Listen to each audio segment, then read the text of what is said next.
Hi, I'm Tim. Welcome to Watchbox, and thanks for logging on. If you love this watch, email me, tmosso at thewatchbox.com, your purchase and pricing email question line for buying this or any watch you see here on our channel, our website, or our social media. Reach out to me directly, tmosso at thewatchbox.com. And today we're discussing the Girard-Perregaux WW.TC. The original Girard-Perregaux WW.TC came out in 2000, and in 2006, the Financial Time variant arrived. This watch combines the two, a world time with a chronograph. It's a 43mm red gold case, and although it looks massive and imposing, it's actually only 13.6 millimeters thick, though it is broad at 53.6 millimeters from lug to lug with a 22mm spacing between the lugs.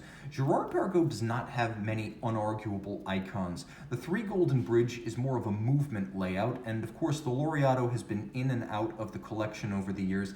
The WW.TC in this millennium has unarguably been the constant in the catalog and the iconic complication from the manufacturer. Throwing the watch on my 16cm circumference wrist, you can see more than anything else, the shape of the case helps this watch wear on a smaller wrist. I would say down to 15cm circumference, you can wear this watch on your wrist. Smaller than that, you're going to get a little bit of lug overlap, and you can already see I'm pushing the limits. But from overhead, it still looks good. It wears low enough that you could fit it underneath the cuff. Remember, it's not as thick as you might suspect, and there is a lot of metal here. You can feel the price of this watch, and I happen to find that most apropos for a luxury watch. I don't like them when they're too light. There is a medium brown, large rectangular scale Alligator leather strap, and you can see it is sheer-sided, showing the layers of leather. There's a monotone stitch.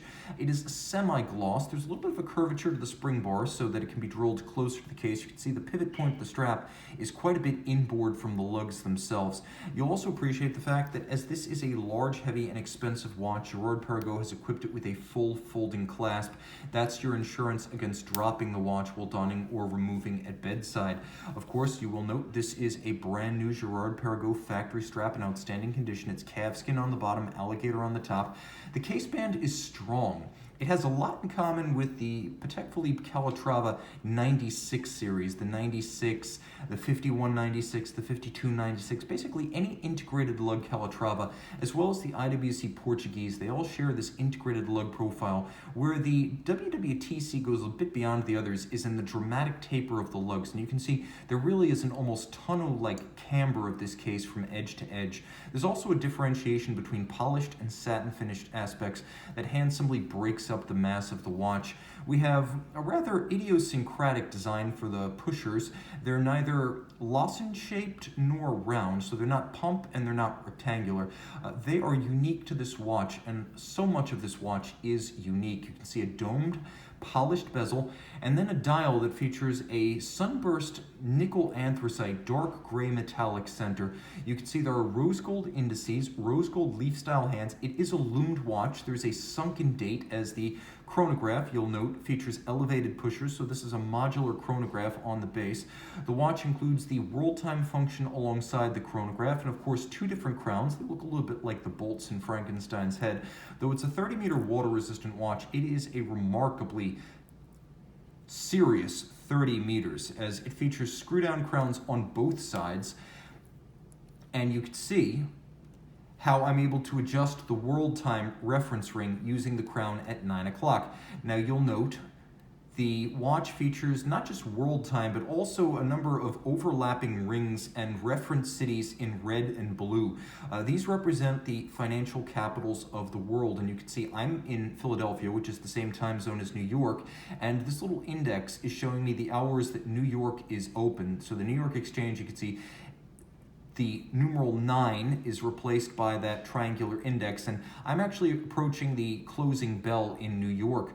The overlapping rings of blue and red are designed to be used to determine the hours during which these financial capitals are concurrently open. So you can use this world time reference ring and the 24-hour ring that sits within it to coordinate your trading between financial capitals. You can see as I turn the time, the reference ring moves in a counterclockwise direction, and the idea is that even if I am not using the watch in its financial capacity, I can read the hour next to any of the 24 principal time zones, each represented by a reference city, and that allows me to tell the time simultaneously in all 24 of the principal time zones. Now, the watch has other features. You can see that it includes a hacking or stop seconds function, and you'll also appreciate the fact that there is a quick set for the date, which you can see pivoting away at about 1:30 on the dial. The watch, of course, features a Girard-Perregaux base movement, and this is the Girard-Perregaux GP033. As you can see, it's labeled 3387, so it's based on the Girard-Perregaux 3300 base caliber.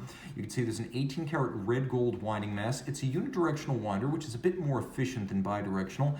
It is a high horology movement that is thin, fine, and accurate, beating away at 4 Hertz with the stop seconds, the quick set date, the vertical clutch chronograph module, the world time capability, 46-hour power reserve. It pivots on 63 joules, and of course, the watch is a compound complication with case by Girard-Perregaux, movement by Girard-Perregaux, and a design that has proved remarkably enduring. Again, the WW.TC, probably the closest thing GP has these days to a lasting icon in the catalog. The Laureato comes and goes. The 3 Golden Bridge is rarely seen and generally seen only on casebacks, but the WW.TC, especially in financial time, guys, is one of the most popular and best known GPs of our era. Email tmosso@thewatchbox.com for purchase and pricing details. And I'm back with the WW.TC by night.